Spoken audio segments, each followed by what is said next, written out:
Welcome back.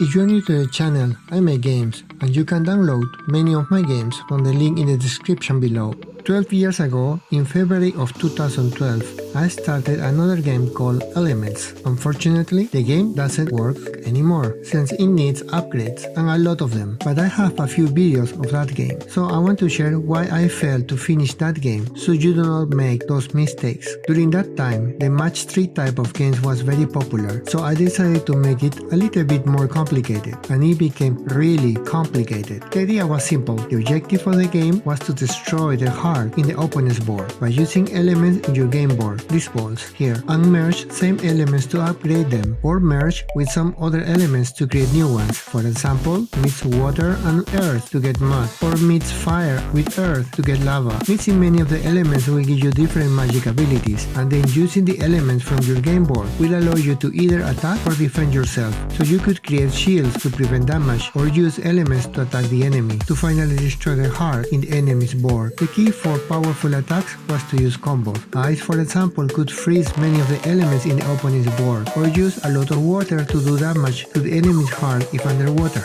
Water also could clear fire elements and have other effects. From animation point of view, I feel it has a lot of potential. It looks very nice for being 2012 and had a lot of cool animations everywhere. Characters were not finished, some were just work in progress. On paper the idea was good from my point of view, but here is where I made a big mistake. The game was very difficult to play. Combos were very hard to achieve. There were too many elements on a game board, making it very difficult to get what you need, and it took forever to mix so many pieces over and over to get the desired effect. You could just spam the most basic element to keep attacking non-stop and mess up your opponent's board. It was not that much fun. That's why we played match 3 colors instead of match 5. Besides, elements did not automatically upgrade or change, making it impossible to run combos automatically. This is one of the key features of match 3 color games, where combos happen even if you do not see all of them ahead. In this game you had to clearly think and play each combo piece, so it was slow, and in many cases what you missed was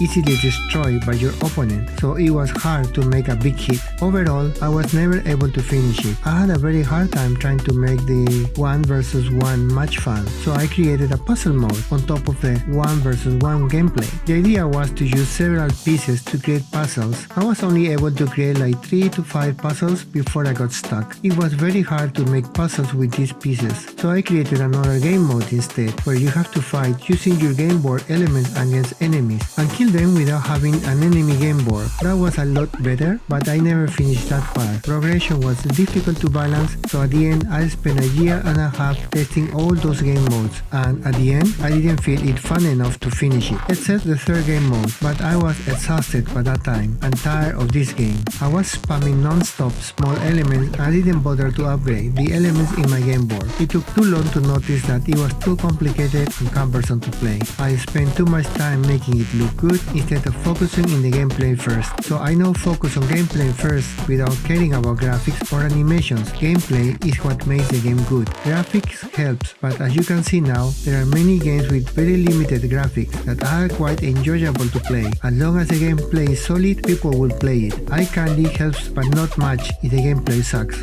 So start with gameplay first. If that works, you can make it look nicer. I wish I could share more graphics from this game, since I also created a complete animation tool for it, but unfortunately that tool was too resource intensive in 2012, so it was too slow, and I should have used that time to pre-render those animations instead of running the animations in real time. So here it is, a story of Elem3ntz game that I couldn't finish. A year and a half lesson, and I hope not to make that mistake again. If you want to support my work, please click like and subscribe, and click on the notification bell so you do not miss my next update. Thank you so much for watching my journey. See you next week.